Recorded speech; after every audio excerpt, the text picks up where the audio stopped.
Hello and welcome back to some kind of game, I don't know. Last time I finished those little tunnels underground and, well, our adventure continues today by building up some of them. So, the question came to me, where do we start? Because there's, quite a few of these, and, so I was thinking about how tall I should make these, and, really, I have no idea. Considering this is the bottom floor, maybe we can try doing... Because I want the windows to continue up. So, 1, 2, 3, 4, 5, 6, 7. I think that would be an interesting height.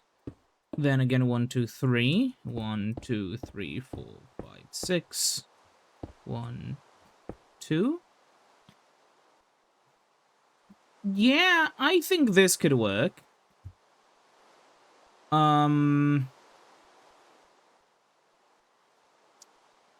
Maybe... Yeah, I mean, we can always go up further if we need to. So... I'm gonna go around and place the one block of glass. Oh, yeah, wait, because this mobs are gonna spawn up there. Oops, I'm gonna have to place torches as I go along. Or maybe I should have brought a bed here with me. Who knows?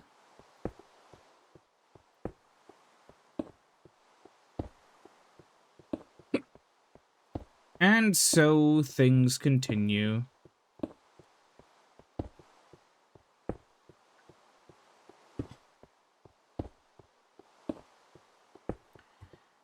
Yeah. Don't have much to say, really. Oh, I never filled this in. 1, 2, 3, 4, 5, 6. Okay. I need 6 blocks. I know that at the end of the last episode, I said I would fill in the rest of the, like, underside of the structures. But I decided not to because there's just no point of doing that right now. You know, leaving it for later is gonna just generally kind of be nicer.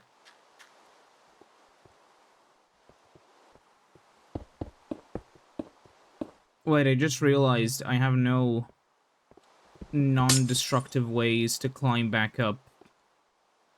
So I'm gonna go and get some more, dirt. Okay.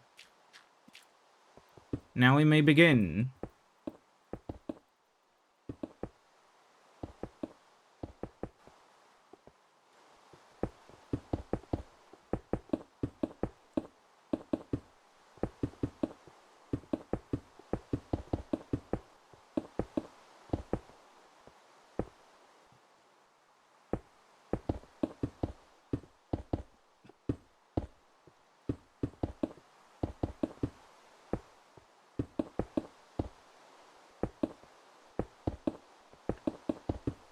Yeah.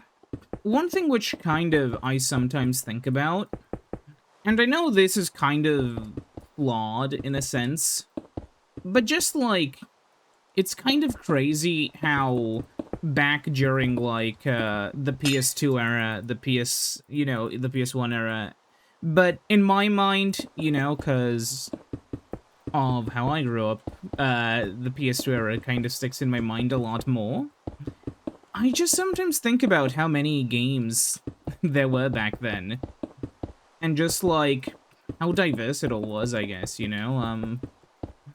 And I don't like using the word slop, but it's kind of, it is kind of sad seeing so many, like, different franchises that have slowly turned into, like, homogenized slop over the years. And I know that, like, people always will misuse the term slop so that they can get at a game they don't like. Like, you know, people will use it because, oh, I don't like the combat in the new Final Fantasy game. Slop. The new Mario Party... Oh, sorry. The new Mario Kart tried something different. Slop warning. You know, it's that kind of stuff, because it's the internet, and that is what the internet does. But if you actually take a look at it, so many other franchises have simply, you know, stopped existing. Like, a part of that is, like, it's a mixture of, like, gamer expectations and publisher expectations, because the issue is, like, back in the day, right? A lot of big game development studios, even when they were public back then, they didn't have shareholders breathing down on their necks as hard as they are today, because especially after, like, 2008, things kind of changed in the corporate world, where basically, how do I put this in a way which doesn't sound stupid? I don't know. But, like, a lot of shareholders now put a lot of value on really quick returns on investment and, like, you know, big wins like it's gambling, rather than actually building out a sustainable business. That sounds stupid? Well, yeah, so are shareholders. And the end result of this is every single company being pushed into making live service slop, where all the CEO can do is say, yeah, we'll do what the shareholders want, because if they don't do what the shareholders want, the shareholders, because they own shares in the company, can just order for the CEO to be replaced. And the CEO doesn't want that, because, for one, if you're replaced, who's to say, like, if you're a CEO who's at a company for a bit, right? Chances are you do kind of care about it, so there's, like, this whole idea of, oh, it's kind of like your turf in a way, and you don't want some other guy coming in and fucking it up. And then, you know, on the other side of the coin, you know that, like, the other guy is just gonna do all the bad stuff the shareholders want anyways, so you may as well stay there, and maybe, you know, you've lost this fight, but you didn't lose the war, you know, in steering the company away from the iceberg where all the shareholders want you to crash into it. And at the end of the day, like, this is the sort of battle which a lot of people don't see. And the only reason why it exists, obviously, is because the way the system is designed greatly benefits shareholders, because they own shares in the company. That's the point. It doesn't have to make sense, and it doesn't. Why should a shareholder, just because they own a part of a company, be allowed to, you know, break it apart when other people work there, just because they want to make more money? Like, you know, like, we could make these arguments, these reasonable arguments, these arguments that can be quite correct, but, like, I feel like a lot of the time when I see this kind of thing discussed, people miss the point, where, like, they will see somebody try to explain, like, not justify the system, just explain how the system works within its own bounds, and the counter-argument would be, but it would be so much better if the system worked in this other way. And oftentimes, considering how bad a lot of the systems are, like, yeah, but that's not how it works, and we're describing not how it should be. We're describing it in its current dog shit state. And that's sort of the thing.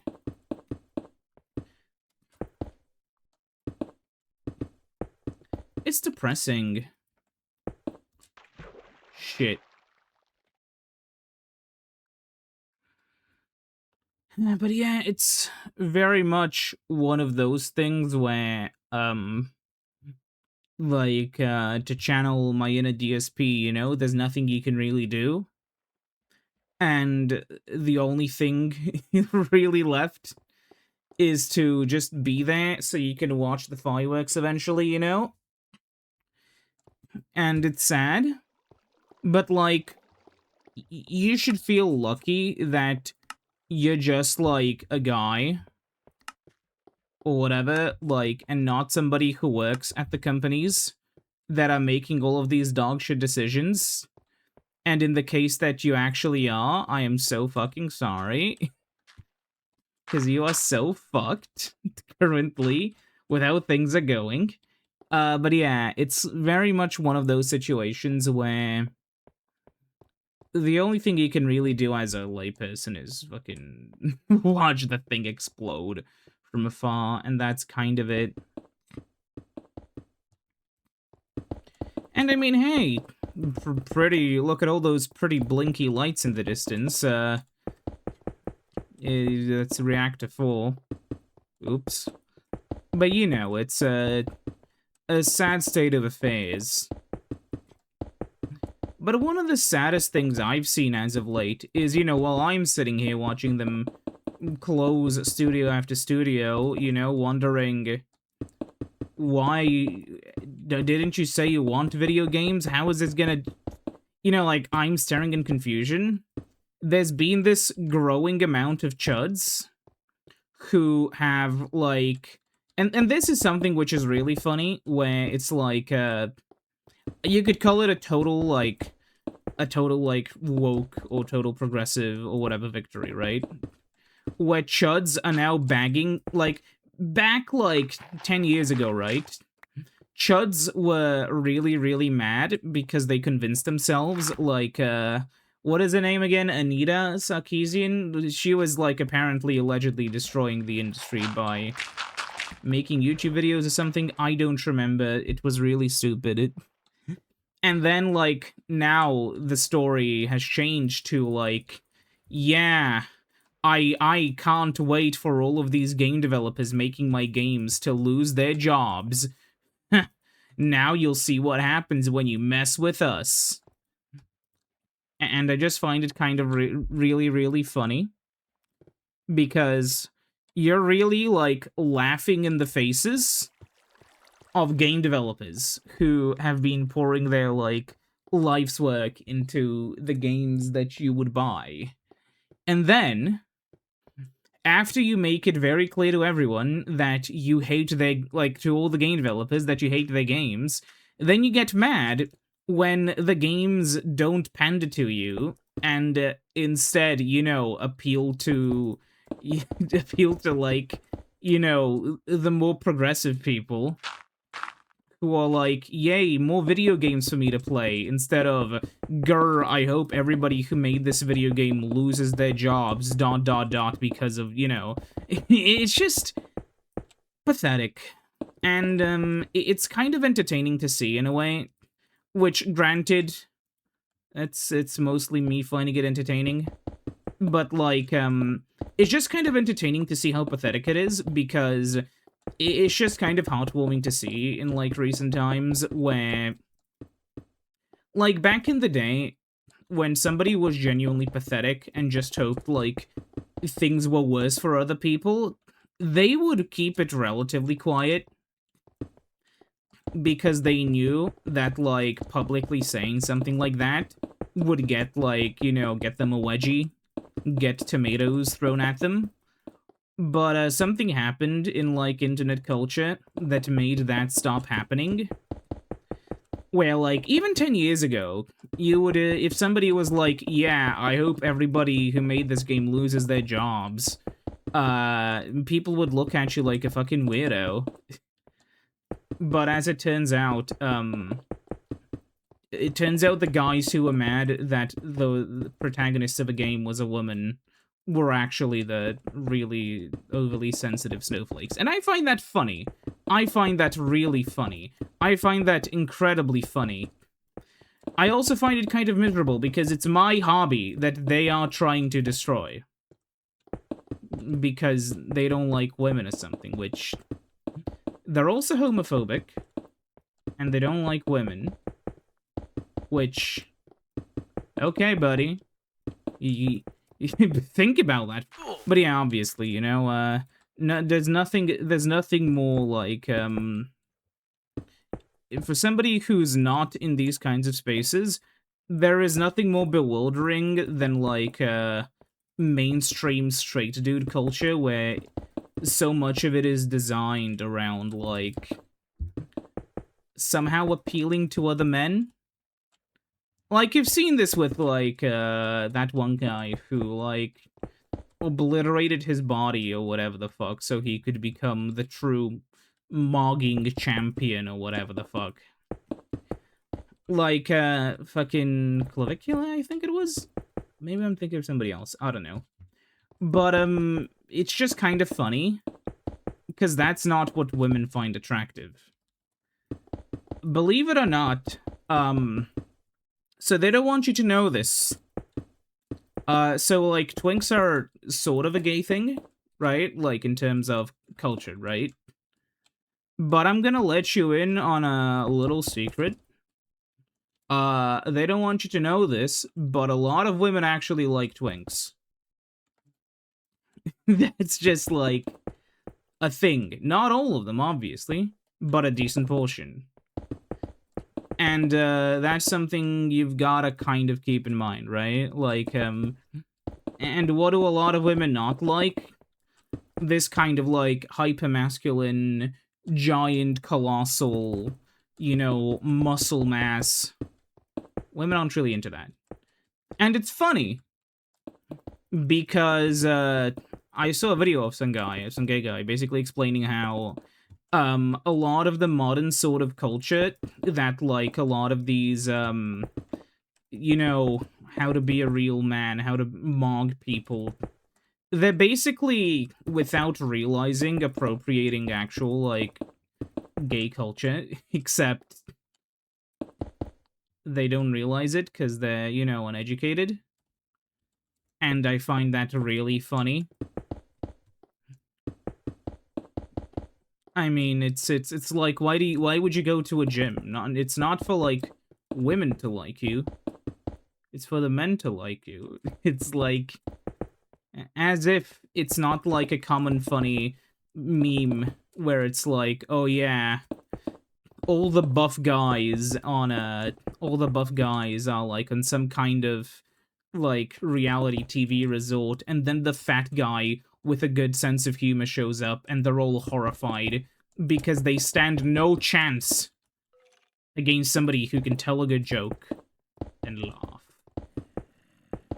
And that's like the story, right? I mean it's obviously, you know, a little bit embellished because it's meant to be a joke, but it's not too far from the truth. Why am I building a glass? It's not too far from the truth. And it's basically, you know, this is like the sort of thing where people will try to sell you on stupid shit. It's kind of like that old thing where it's like, oh yeah, just be yourself. That whole thing of just be yourself only works if you're, like, inherently a relatively normal person. And obviously, for a decent chunk of people, that will just work. Like, if I was just being myself, I would probably have to slightly tone down my particular extremely nerd-centered interests. But it's not like I can't tell jokes. Har har. You know, it's, very much one of those things where there's so much bad advice out. I made this one wrong. There's so much bad advice out there, and it's sad. It's like, it's like that 4chan sort of, you know, you're never gonna pass this culture, but now for us men as well, and it's like, it's funny, for one, you know? It's kind of funny in the sense that, like, you know, it's just kind of funny. But also it's kind of sad. Where the fuck?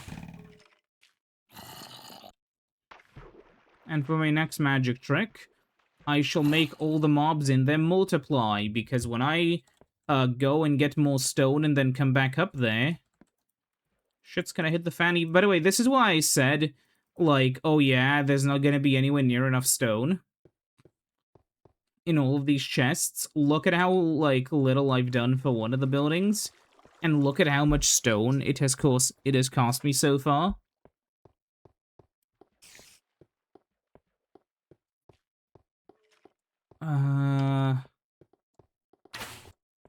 Only them two for now, okay.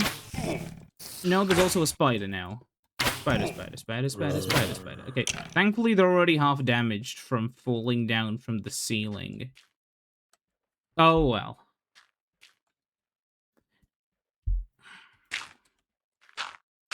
Shit. Now some of you may be wondering, how do I choose any particular topic for my video, and really it's, it just kind of naturally happens. I don't control it. It's just a thing which occurs naturally. But yeah, as a huge fan of video games, to return to that, I'm just, like, really disappointed in how a lot of the new sort of stuff has been going. Mostly in the sense that, like, man, it's so depressing seeing, like, the news, you know, in the game industry, because you can't really be excited, right? Oh, Persona 6? That's cool. Oh, Xbox obliterated 5,000 jobs or whatever. Oh, okay. Like, I'm pretty sure a good third of id Software got cut. It's just, like, how can you be anything but sad? There's nothing to be... What is there worth being excited over currently in the games industry? It's like, oh yeah, GTA 6 is gonna come out? So? It's just fucking GTA again. It's not that special.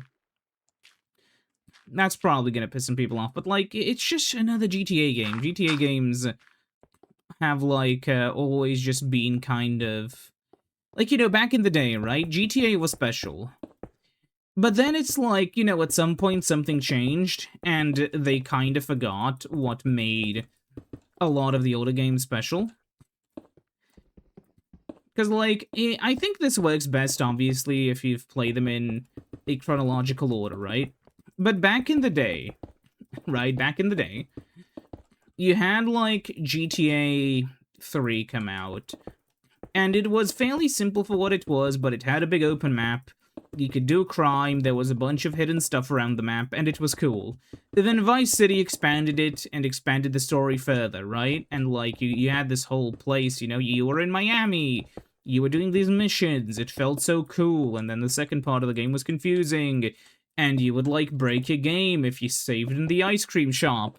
And then, like, you would go to San Andreas, and it was so cool, because now there were 3 big cities, right? And, like, oh, this was this big story, you were going around the place, you, like, it was this complicated tale, you were making allies and enemies, and everything was leading up to, like, you know, the big fight. Then GTA 4 came out, and, well, it was good. It toned down some of the stuff, but it still had a much larger version of Liberty City, even though we were back in Liberty, you know? And it was just like, you know, a larger version of GTA 3. And the story was obviously completely different with, like, far better writing, you know? The new PS3 and 360 allowed for, like, things which weren't really possible before. The car physics were different. It was, like, such a different game, you know? And, in a sense, it was a very interesting, like, modernization of, like, you know, the San Andreas formula. And then GTA 5 came out. And GTA 5 was, like, a weirdly... Like, the map was a weirdly bloated but also barren version of the map from San Andreas, you know? Like, it's due to the size of everything, right? Like, I'm pretty sure that, like, Los Santos in San Andreas feels larger than Los Santos in GTA 5. And then, like, it's because of the way the game and the map is paced, it's because of, like, vehicle speeds, you know? And how all of the things are balanced on, you know, in GTA San Andreas to make the map sort of cheat by feeling a lot larger than it really is. No such thing is done in GTA 5, and therefore the map kind of feels small. And then, like, you know, everything you want to do in GTA 5, you just do in Los Santos and nowhere else. There's nothing really else interesting to see. And then the story itself, it's not bad, but, like, it doesn't hit the same as the story from San Andreas because, like, you know, like, GTA 4 felt like a much more personal sort of story, you know? And, you know, the previous cities, sorry, like, GTA 3 was, to be fair, more generic, but, like, it was the first big 3D GTA game, so, you know, that's an excuse. Vice City was trying to copy, you know, Scarface a little bit, very bit. And then, like, you know, GTA 5 is just fucking whatever. I mean, the games are full of movie references, so it's probably referencing a movie I don't know about, but, like, none of it just hit as hard in GTA 5. And with GTA 6, and, like, especially after GTA Online, and the idea that, like, you know, GTA 6 will have, like, such a seemingly reduced single-player component. I don't know, man. It's like, it's really hard for me to be excited about it, especially, like, after all the recent news of, like, Rockstar enslaving their entire workforce and forcing them to crunch out the game. Like, it's just, I don't know. And yeah, the graphics are gonna be, like, better than GTA 5, because GTA 5 is a game from, like, 13 years ago on the PS3. And, well, like, we're gonna have, like, fucking... Oh, yeah, this is... Yeah, that's what I wanted. And, like, well, we're gonna have, GTA 6 come out, and it's gonna be, like, what? It's gonna be, oh, the graphics are gonna be better. Not as good as, something like, you know... Obviously, a game like Gran Turismo will have better-looking cars, and I think Forza to a degree, I'm not sure. Then you'll have, like, fucking whatever the fuck else. I don't know. There's no... I just can't feel excited for a game that really, really, really just feels like, you know, a celebration of everything wrong with the video game industry. I'm just not interested, yeah, like I've seen it, but I've already played all the previous GTA games, and the worst part, I feel, is that, like, at some point, back in the old games, missions were surprisingly non-linear. Like, you could go on a mission, and you could basically, like, do it in basically any order you wanted. Not any order, but, like, you could do the mission objective, and it didn't really matter what you did, as long as you did the objective. What I'm trying to say... Also, yeah, this one, I'll make it the same height. What I'm trying to say with that is, like, for instance, you know, you were, like, playing one of the missions in GTA 3 where you have to...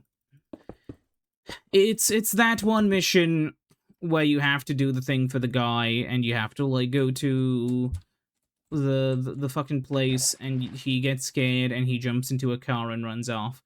One thing which you can do if you're struggling with that mission, and the game doesn't penalize you at all, is you can go to 8-Ball, you know, the guy who fits cars with explosives in Liberty City, and you can be like, hey, so like basically you can steal the car from the guy you're trying to get and deliver it to 8-Ball. He will, because you know the car is already parked there before the mission starts, and then he'll be like, oh yeah, I can, I can attach this to the car, and then you can just start the mission as normal and, do the whole chase, and then he's gonna like run to the car, get in, but the car is wired to the thing, and then it explodes, and then you win the mission. And it's like, this level of freedom, if you tried doing this in GTA 5, you'd be failed immediately. And it's just kind of sad. But yeah, I feel like I'll leave this off with the next episode, so see you then. Goodbye.